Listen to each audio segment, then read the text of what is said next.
Now at 9, the city of Miami shares issues regarding past and present flooding in the city. Plus, East Town Dreams District in Joplin shares their goal for the future for the home of Hope Park. Plus, still plenty of anger and confusion here after that train derailment released dangerous chemicals throughout the area. I'm Lucas Tomlinson in East Palestine, Ohio. I'll have the details coming up. The 4 states' most watched news starts now. well, thank you all for joining us tonight. I'm Jalen Banks. The city of Miami in Oklahoma held a town discussion to allow the community to express their worries about flooding. KOAM's Amber Jenkins spoke to officials about what the city is doing to get answers. So these are people's homes, these are people's properties, people's farms, and they're being flooded without the right to do that. Miami has been dealing with flooding for decades due to the state agency GRDA. Now the city is challenging GRDA as the agency seeks to extend its license. The last one was in 1992. The city wasn't represented at all in that relicensing, so basically GRDA got what they wanted. Well, since then, we've flooded multiple times. And so this time we're going to have a voice in this because we can't allow them to continue to flood us. The community is seeking answers on why their land is being destroyed by constant flooding. City officials held a discussion to clear misinformation and give the community a voice. One of the things they're saying is that if we win this, then GRDA is going to come in and kick everybody out of their house and take over their houses and just put them on the streets. Well, it's not true, and you're going to find that out tonight. The city of Miami has 2 civil litigations against GRDA to hold the agency accountable. The city is willing to cooperate with GRDA, but in a more environmentally friendly route. There are a lot of operational opportunities here that the GRDA could work with the city on. They could be pre-releasing before water comes, which means you lower the lake levels before we have a high water event. Community members held signs and wore pins to express their frustrations for solutions. Yet we just don't seem to have any representation here. And so our citizens don't feel like they have representation. And that this entity, the state agency, is being allowed to damage our properties without the rights to do so. Reporting in Miami, Amber Jenkins, KOAM News. As of now, the city of Miami is waiting on FERT to respond to the GRDA's application for license renewal. Meteorologist Sam Lane joins us with the first look at the weather. Thank you very much, Jalen. We didn't have any flooding with last night's storms, but we did have some storm damage, especially down in southern Delaware County. Several roofs blown off, trees blocking roads and so forth down in southern Delaware County. Then it moved over into northwestern Benton County and produced some hail there. Quite a bit of hail in Rogers and Springdale, Bentonville. Then it moved over into southern Berry County, producing some hail there. No hail tonight. We have all clear on the radar tonight, and that's just the way we like to see it. Over the last 36 hours, we went from very warm temperatures yesterday to down into the deep freeze, with temperatures remaining in the 20s most of the afternoon, and that's the way it's going to stay tonight, with temperatures dropping through the 20s down into the upper teens by morning. Looking down the lane, we have a sunny Friday shaping up, windy on Saturday, warmer though for Sunday, and a warmer week ahead, and I'll tell you all about it when we come back in just a bit. All right, we'll see that. A federal jury indicts a Missouri man in connection to keeping a malnourished woman in his basement for more than a month. The federal jury indicted Timothy Haslett Jr. on 9 felony counts. This is regarding to the investigation of kidnapping and sexual assault in October of last year in Excelsior Springs, Missouri. Authorities say a 22-year-old woman escaped Haslett's basement as he took his son to school. She was wearing a dog collar and was malnourished. If he is found guilty on all counts, he could face 5 life sentences plus 36 years. An officer, a police dog, and pedestrian are dead in Kansas City, Missouri following a crash last night. A police cruiser was hit by another car, and a person standing nearby was also hit. The officer involved in the crash died at the hospital. The bystander and the officer's police K-9 were also killed. There's no word yet on the officer's name, but we do know he was a 20-year veteran with the KCPD. The driver of the other car has minor injuries from the crash and is in custody this morning as police investigate. Newly elected Southwest Missouri Congressman Eric Burleson visited Joplin today. We spoke to him about a variety of topics, including about the unidentified objects and Chinese balloon recently shot down by the U.S. military. Really misleading for a lot of people and confusing are all the laws that really are not about keeping people safe. It's just about making making the process of owning a firearm confusing and probably making citizens who are well intended to potentially be a felon. President Biden announced he expects to speak to soon President Xi Jinping of China about the balloons. There are still more questions than answers following an emotional town hall meeting meant to provide information about a major toxic chemical contamination. Fox News correspondent Lucas Tomlinson has more from East Palestine, Ohio. It's been almost 2 weeks since a massive train derailment contaminated the town of East Palestine, Ohio, with toxic chemicals. And on Wednesday night, residents gathered for a town hall meeting, hoping to get answers about lingering health concerns, despite the EPA giving the town a clean bill of health. But many of these residents left angry after representatives from the rail company and the Department of Transportation failed to show up. I think it's ridiculous that they didn't come and show support to our community. I am shocked that they weren't there last night. As far as the Secretary of Transportation, I certainly would like to see more from him. The derailed freight train contained 5 cars full of hazardous materials. Because of a loophole in regulations, the rail company, Norfolk Southern, never informed the state that it was transporting the chemicals. An NTSB investigation is now ramping up, but some residents aren't willing to wait, and they've already filed a lawsuit.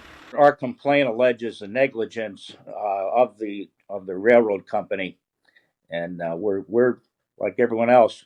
We're going to try and find some answers. Meanwhile, the head of the EPA visited East Palestine on Thursday, getting a first-hand look at the cleanup efforts, promising they'll continue until residents feel safe. All families need to know that they are safe.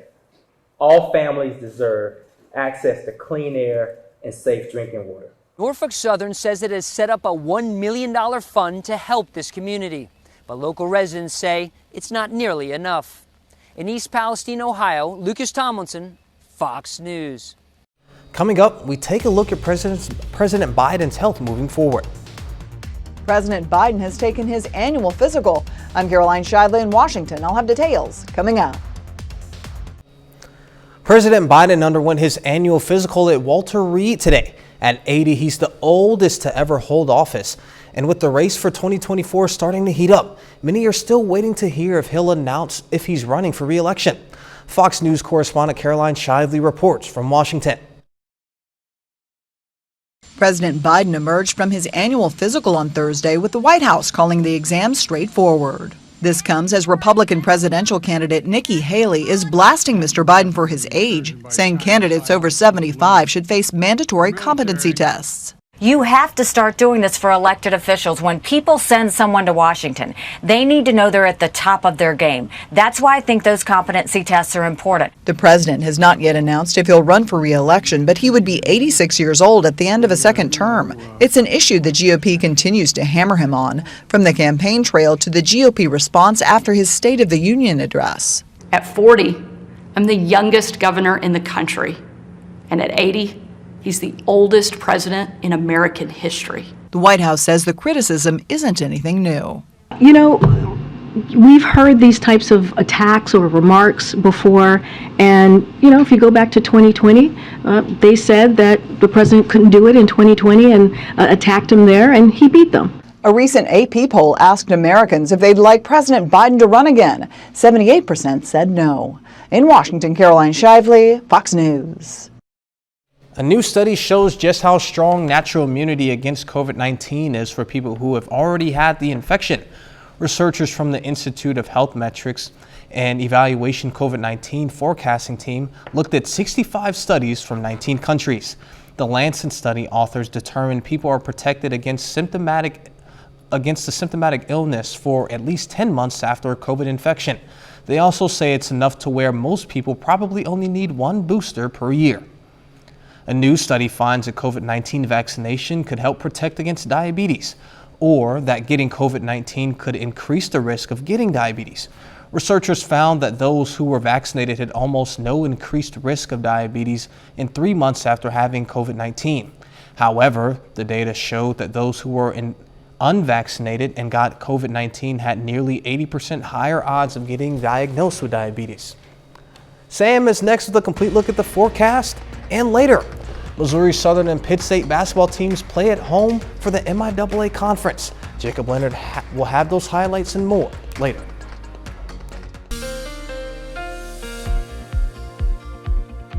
Well, what a difference 24 hours can make. Last night at this time, we were talking about severe thunderstorm warnings and rotations and wind damage, but not tonight. Instead, we're talking about winter-like conditions with cold temperatures, including at Indigo Sky Casino and Resort down in Seneca, Missouri.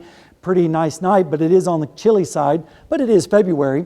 And we made it up to 39 degrees, but that was actually at midnight. That was not the high this afternoon. We stayed in the 20s most of the day. 27 the low. Of course, that was way below the normals of 50 and 29. And look at these records. 81 back in 1961, and then minus 15 just a couple of years ago. So what a range in temperatures this time of year. And we had about, quarter of an inch of rain with those storms last night. No storms tonight. Radar's all clear. We did see some flurries earlier today, especially up towards the north, but those have now dissipated as well. The rainfall here lately has been helping with the drought situation. The drought is retreating back towards the west, and that's good news, but it's still exceptional for Chautauqua County out there in western Kansas. So hopefully we're going to get more rainfall to help alleviate the drought situation, as they are still way behind on rainfall. Temperatures are generally in the 20s right now with northerly winds, and so that makes it feel a lot colder out there. In fact, we're looking at temperatures 34 degrees colder tonight than it was at Bella Vista at this time last night.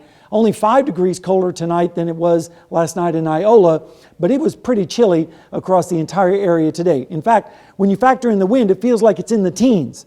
18 in Nevada, also in Stockton, Lamar, 20 in Pittsburgh, warm spot down in Grove with feeling like 21 degrees. Right now in Joplin, it's 28, but it feels like 19. That's because the northwest wind at 10 miles per hour, and the pressure is currently rising. Temperatures tonight are going to start falling into the 20s and upper teens. I think this model is overplaying this a little bit. I think it's going to be colder than this.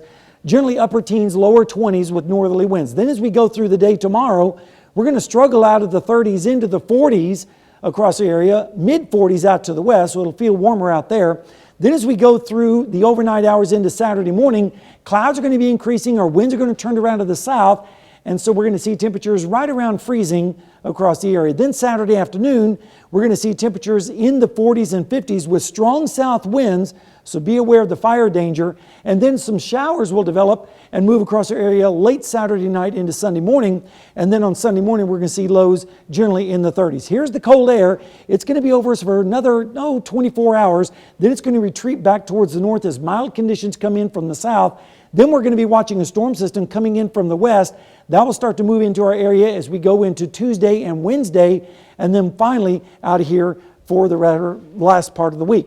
Now, as we head into the weekend, sprinkles on Saturday, but warmer on Sunday, and majorly warmer on Monday and Tuesday with highs in the 60s, and then rain comes in on Wednesday, Jalen. So we just got a little bit of winter tonight and tomorrow, and then it's going to be taking a break. Yeah, I mean, you had talked a lot about the wind. Yeah. I had actually, in between shows, went and coached the elementary basketball game. But when I stepped outside, the wind was absolutely howling. Yeah, it cuts right to you. Yeah. All right, thank you, Sam. A bit later, looking for answers of the unidentified object shot down this past weekend. President Biden delivered his first extensive public remarks after the U.S. shot down a Chinese spy craft and 3 other unidentified flying objects. I'm Mallory Rivera in Washington with what the president said coming up. President Biden is directing his administration to come up with sharper rules to deal with unidentified objects. The directive comes after the U.S. shot down 3 unidentified objects this past weekend. Fox's Madeline Rivera reports on the president's remarks from Washington. If any object presents a threat to the safety and security of the American people, I will take it down. What started off as a takedown of a suspected Chinese spy craft has ballooned into a larger effort by the Biden administration to hone their response to unmanned unidentified objects. In his first extensive public remarks on the issue, President Biden says the decision to shoot down the Chinese balloon was justified. The violation of our sovereignty is unacceptable. Since then, the U.S. has shot down 3 other unidentified objects, which were potentially hazardous to civilian air traffic. The military search for debris from the Chinese balloon is wrapping up as recovery efforts for the 3 objects continue. But the president says those seem to have no connection to China. These 3 objects were most likely balloons tied to private companies, recreation, or research institutions studying weather or conducting other scientific research. Still, his remarks likely won't appease his critics. I would characterize the president's press conference today as too little, too late. As tensions over the balloon continue, China has sanctioned 2 U.S. defense companies for selling arms to Taiwan. President Biden says he expects a talk with President Xi Jinping about the Chinese balloon. In Washington, Mather Rivera, Fox News. The FBI reportedly searched the University of Delaware in connection with the investigation into President Biden's handling of classified documents. That's according to a source familiar with the investigation, who said the searches were conducted in recent weeks with the consent and cooperation of the president's legal team. Investigators took materials from 2 university locations on 2 different days.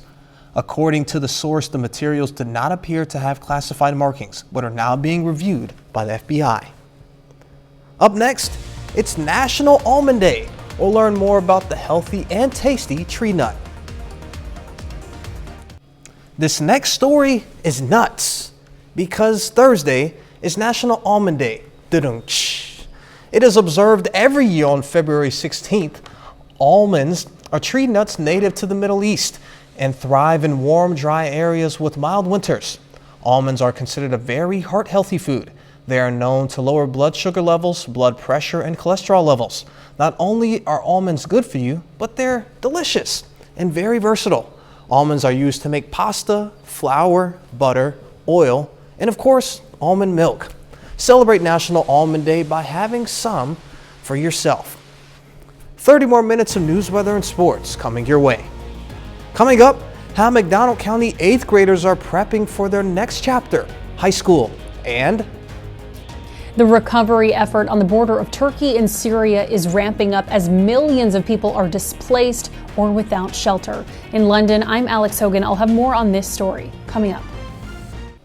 Nearly 300 8th grade students across McDonald County District had the opportunity to tour the high school in order to get a feel for what it's like to be a high schooler. KOAM Shagun Bondali was there and has more. 8th grade students in McDonald County got a feel of what high school will be like for them. And we bring them up for an enrollment day so they can see the campus, take a tour, and see some of the programs that we offer here at the high school. The students toured the Performing Arts Center, Music Center, and other activity centers in the school. So, every year we have some kids that this is the first time they've ever been to the high school. And even if they have been here 1 or 2 times, it can be a little bit intimidating to go from a class of maybe 80 at some of our larger junior high schools or even 20 at some of the smaller. As students walked through the high school, many loved what they saw. Honestly, I really like it because it gives us just a little bit of a taste of what next year is going to be like for us. The fact that like whenever you see everyone, you know that like you're not going to be judged because you're a freshman. I like band, I like music, instruments, yeah. I like this. The tour is just one of many ways to ensure students feel confident and prepared for the challenges that lie ahead. The McDonald County Project Graduation Group is hosting a formal Frenzy fundraiser at McDonald County High School. The event features formal dresses for sale on consignment from individuals as well as shoes and jewelry. A small fee will be charged, which will go back to the McDonald Project Graduation Group. This is a fundraiser for Project Graduation, which will be an event after graduation that night for kids to have a safe, alcohol-free, and drug-free environment. The girls who sell the dress will get the money from that, but that $10 will go towards Project Graduation.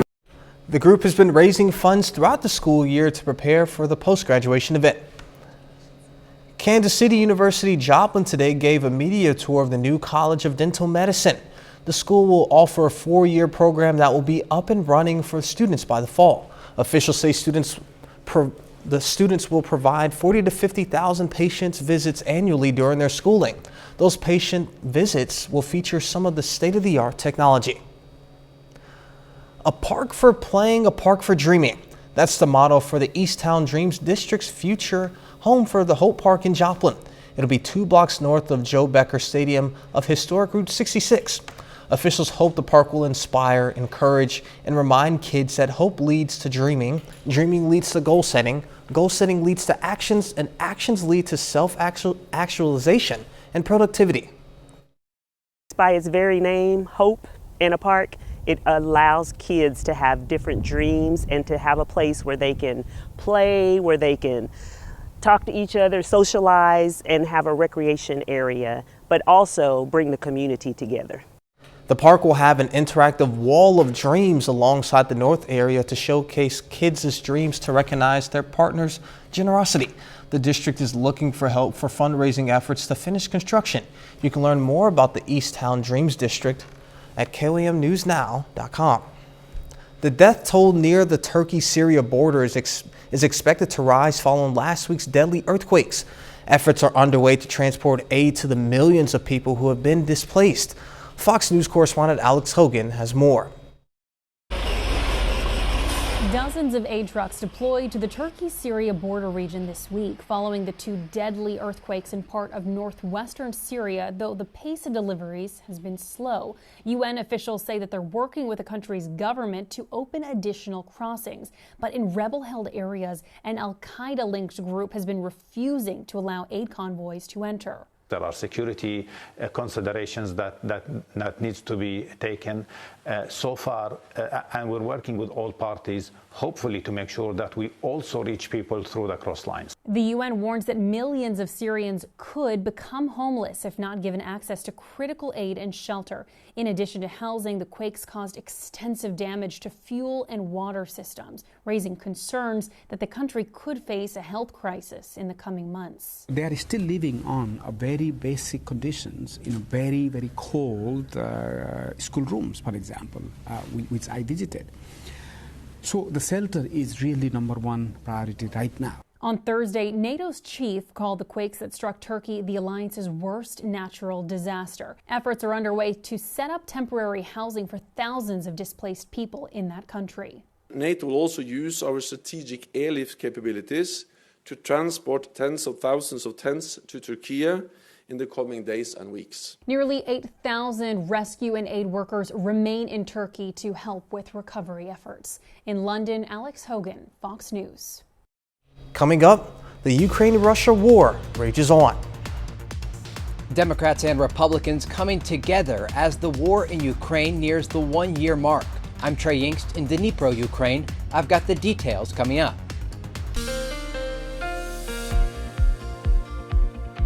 What a difference a day can make in the 4 states as far as weather goes. Last night we were dealing with severe weather, severe thunderstorm warnings, and you can see some of the hail reports that came in last night in northwestern Arkansas. Quite a bit of hail down there. Also some wind damage in southern Delaware County. Blew off some roofs, knocked down some trees and power poles down in the Cold Court and Oaks area.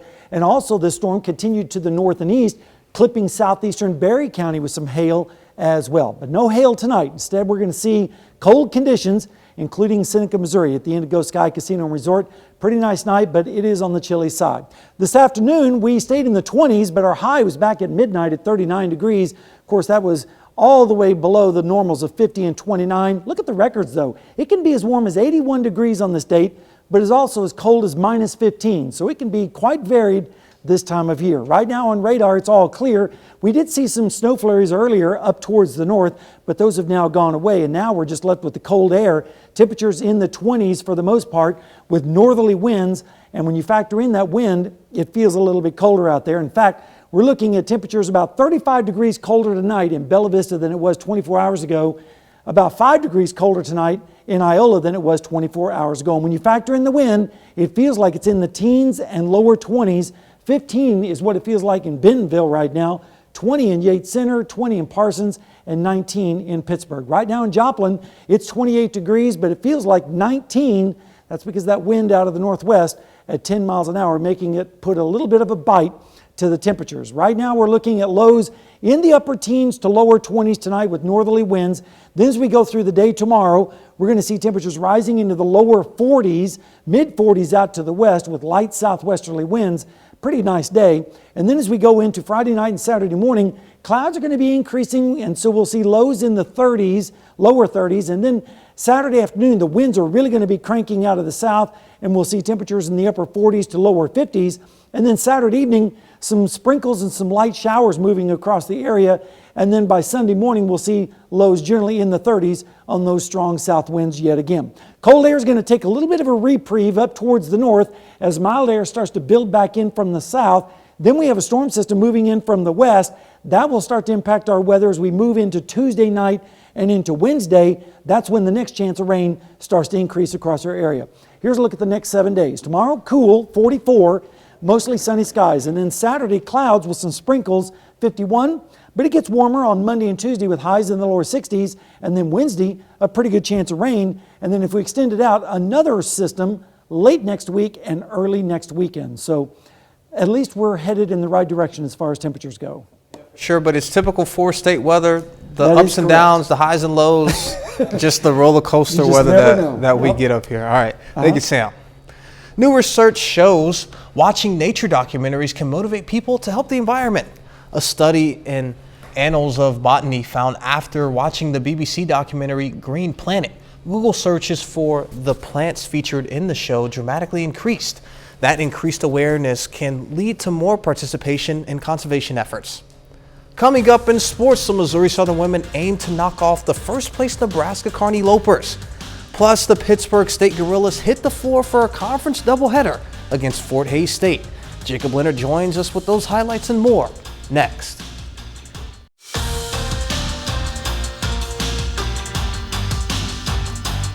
Well, both the Pittsburgh State Gorillas and Missouri Southern Lions are at home tonight for MIAA Conference doubleheaders. Now, Pittsburgh State welcomes in Fort Hays State, and on the women's side, it's a big one for the Gorillas. Right now, these two teams are 4th and 5th in the MIAA. The Gorillas won 11 of 13 coming into the night. The time winding down first quarter, Sydney Holmes, pull-up jumper, rolls home just before the buzzer. Gorillas lead by 11 after 1. Second quarter, good ball movement for Pitt State. Harper Schreiner finds Aaron Davis for 3. Pitt State maintains a 10-point lead at halftime. The game gets close here in the third, lead down to 4. Tristan Gegg, big 3 to get the lead back to 7. Gegg scores 16. Jenna Shipley, another good night off the bench, buries the 3 from the right side there in the third. Then fourth quarter, Shipley, good with the footwork all the time. She comes off the bench, goes 6 for 6 from the field, finishes with 13. 2 minutes to go. Gorillas up 3. Grace Pyle. Smooth pull-up. Pyle leads Pitt State with 17. The Gorillas make their free throws in the end and hold off Hays tonight 76-66.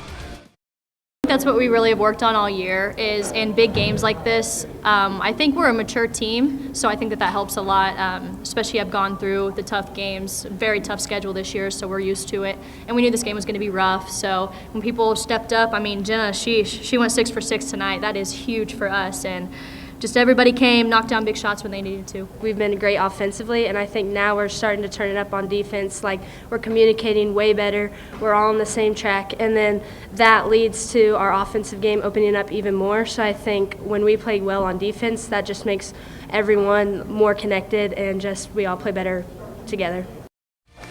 After that, the Pitt State men hit the floor against Fort Hays State, trying to snap a 3-game losing streak. And down 7 early, needing a bucket. Go to the freshman big man, Tane Prichter. Prichter off the window. He scores 9 tonight. Other end, Caleb Hammocky. A big problem this evening. Works around the screen for the pull-up jumper. He scores 19 for the Tigers. Hayes up 13 just 7.5 minutes in. Now later, RJ Forney open in the corner for 3. He knocks it down, but the Gorillas go 34% from the field tonight. Fort Hays State gets the win in Pittsburgh 71-49. As for the Missouri Southern Lions, they're at home tonight against Nebraska Kearney. Now, it's an important one for the Missouri Southern women tonight, facing one of the best in the MIAA and one of the best in the country. UNK is ranked 10th in the nation. They're in first place in the MIAA. Now, they beat the Lions by 3 in Kearney in their first meeting.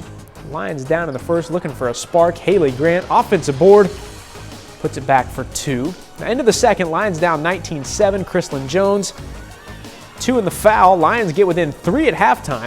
In the second half, Jones finds Lane Skiles for 3. Skiles gets 6 tonight. The Lions start to find a rhythm. Caitlin Honeycutt, another 3 for the Lions. Honeycutt scores 12. The Lopers lead by 5 in the fourth now, but the Lions hanging around. Maddie Stokes, she scored 13, 2 in the foul there. They're down just 2 with 5 seconds left. They go to Lacey Stokes to try to send it to overtime, but it is just off. Nebraska Kearney wins a nail-biter over Southern. Lions fall 58-56. After that one, it's the men's turn. The Lions aim to sweep the season series from the Lopers tonight. First quarter, Lions starting off hot. Christian Bundy knocking it down for 3. He was 60% from the floor today. Avery Taggart finds Winston Dessaso. He knocks down a 3 of his own. More from him in just a bit. Lions up 5 early. Now Dessaso again, this time from the corner. Monster night for Dessaso. He scores 27. Big night from 3. Lions widen the lead to 38-26. Dessaso assisting now, finds Parker Long. 3 from the left side goes down. He scores 10. Close to the end of the first half, Christian Bundy, he was getting it done from deep. He knocks it down. Not a close game tonight. Lions complete the series sweep, winning tonight 86-59. So big wins for the Pitt State women and the Missouri Southern men. How about Winston Dessaso? I like that guy. It's 27 tonight against Nebraska Kearney. Yeah, absolutely. Earlier in the block, you had talked about how, they're facing Nebraska Kearney, one of the best in the country. But the thing about the MIAA, you can say that about just about every team. Yeah, we're getting down to where it really matters. Conference tournament coming up in a couple weeks. 2 or 3 teams talking about the national tournament at the end of the year. Yep. A lot's going to come down to these last 10 days of the regular season. It's going to be a lot of fun. All right, well, that's it for sports. We're back with more after this. We're coming up on a year since Russia's invasion of Ukraine, and there seems to be no end in sight.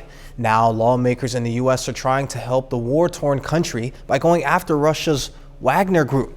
The organization plays a huge part in recruiting soldiers for Russia, which oftentimes gets convicts. Fox News correspondent Trey Yingst reports.